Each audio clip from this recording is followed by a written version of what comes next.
हमारे जो संविधान लिखने वाले थे, डॉक्टर अंबेडकर, अलाड़ी कृष्ण स्वामी अय्यर, बेनगल शिवराव और बहुत सारे, 2-3 पीढ़ियों के बाद कुछ बना रहे थे, उस पर क्यों बुलडोज़र चला रहे हो? 60 लाख यहूदी मारे गए, वर्ल्ड वॉर में इतने मारे गए, एटम बॉम्ब फूटा था, इंडिया पाकिस्तान में पार्टीशन हुआ था और महात्मा की हत्या हुई थी।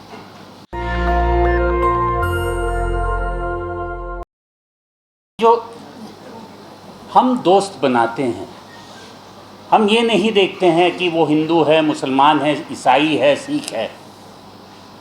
हमें कोई अच्छा लगता है,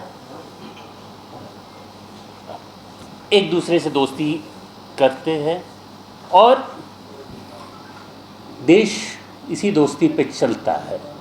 हमारे संविधान में देखें तो हमने क्या लिखा था प्रिएम्बल में? Liberty, equality, fraternity. और फ्रेटर्निटी जो भाईचारा है, वो एक हम लोगों में एक मुआहदा है कि हम दोस्त बनकर रहेंगे, क्योंकि उसके बगैर देश चल नहीं सकती। हमने उस संविधान को क्यों लिखा था? हर्ष जी ने बताया था कि गांधी जी उस वक्त क्या कर रहे थे, पर गांधी जी की हत्या के बाद 1 साल बाद हमारा संविधान आया था। और उस वक्त जब संविधान लिखा गया था, आप ये महसूस कीजिएगा कि उसके पिछले दशक में क्या क्या नहीं। 60 लाख यहूदी मारे गए, वर्ल्ड वॉर में इतने मारे गए, एटम बॉम्ब फूटा था, इंडिया पाकिस्तान में पार्टीशन हुआ था और महात्मा की हत्या हुई थी।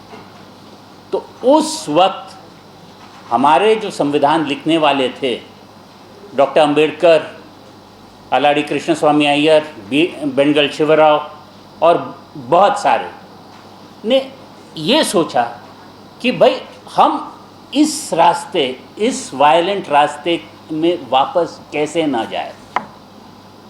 इसलिए हमने संविधान लिखा था कि हम एक दूसरे के साथ कैसे चले, किस आधार पर चले। पर मुझे ये भी लगता है कि 2-3 पीढ़ी बाद, और मेरे एक मित्र है इरफान हबीब साहब, जो हिस्टोरियन है, इरफान हबीब द यंगर, दिल्ली वाले। हाँ, तो उनसे मैंने पूछा था कि साहब ये बताइए कि उस दशक में जब पार्टीशन हुआ था, जब बहुत सारे कत्लेआम हुए थे, पर फिर वो अगले 1980 1990 तक सब हम मिलजुल के कैसे रहे? ऐसा क्यों था कि हिंदू मुस्लिम भाईचारा का एक कोशिश था। आप उस वक्त के फिल्म्स देखिए, उस वक्त की सोसाइटी देखिए, हम लोग एक साथ थे। उसके बाद क्या हुआ? और उसके बाद उस वक्त उतने झगड़े क्यों नहीं होते थे? तो हबीब साहब का यही कहना था कि उस वक्त हमारे पास झगड़ने के लिए पैसा कहाँ था। अब 90 के बाद, 91 के बाद, लिबरलाइजेशन के बाद जैसा ही पैसा आया, जैसा ही शक्ति आई, तो कई लोगों को गर्व हुआ, कई लोगों को ये साबित करना पड़ा कि हम ये है, ये नहीं है। भैया आप लोग क्या रहे हो? एक घर बहुत परिश्रम से 2-3 पीढ़ियों के बाद कुछ बना रहे थे, उस पर क्यों बुलडोज़र चला रहे हो? और जब बुलडोज़र किसी एक के घर पे चलता है तो हम सभी के घर पे चलता है।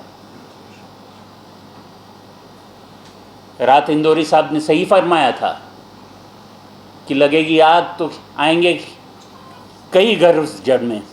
यहाँ हमारा मकान थोड़ी है। अंग्रेजी में यही कहते हैं ना कि injustice anywhere is a threat to justice everywhere.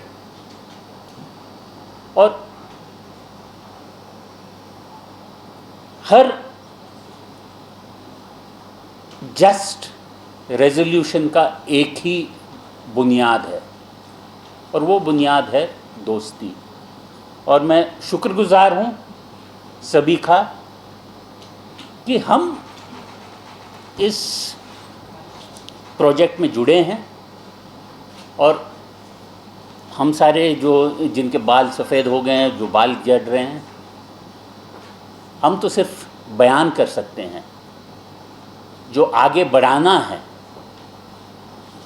जिसको ये देश चलाना है, वो मेरे कुछ जूनियर्स है, उस पीढ़ी को आगे चलाना है। और मैं यही एक वादा कर सकता हूँ कि जब तक हम हैं, हम डटे रहेंगे, हम आपके दोस्त रहेंगे। और चाहे भी मित्रों आएँ और उनके मित्र भी आएँ, हम डटे रहेंगे। नेशनल दस्तक की आपसे गुजारिश है कि अगर इसको बचाना चाहते हैं तो नेशनल दस्तक को सब्सक्राइब करने के लिए रेड कलर के सब्सक्राइब बटन को दबाएं, फिर बेल आइकन की घंटी दबाएं। नेशनल दस्तक को बचाने के लिए बहुत ज़रूरी है कि हर खबर को शेयर करें, लाइक करें, कमेंट जरूर करें।